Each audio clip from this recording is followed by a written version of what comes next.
So an alternative way to subtotal is to go ahead and take the column payment detail that we want to sort by and subtotal by and just highlight it down.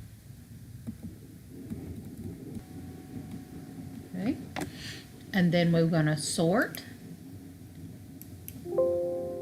and expand the selection.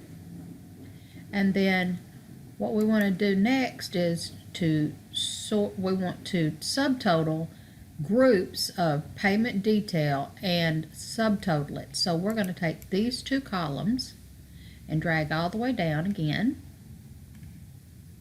And then we're going to go to data and subtotal and OK.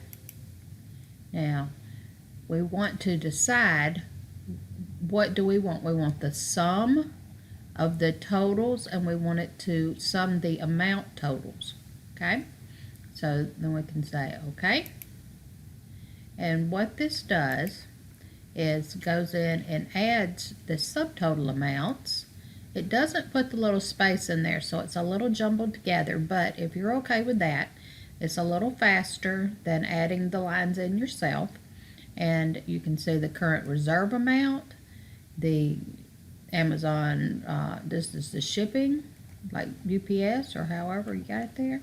And so you can see that they have highlighted the title and put the total in.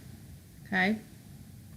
The only caution I would have is down here at the bottom where it says grand total, because it's taken all these subtotals and done something with them. Okay.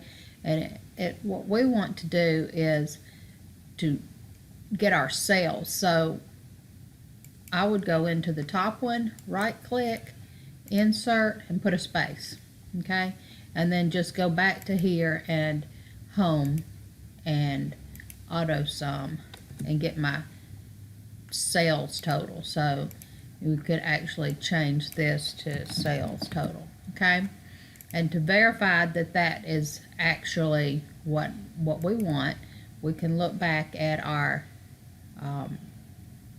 other sorted and totaled and see that the 122.33 is the same, the 18.77 is the same, and you can just see that there, it's just a little bit different in the what it looks like. But if you're good with that, then go for it. You are good to go.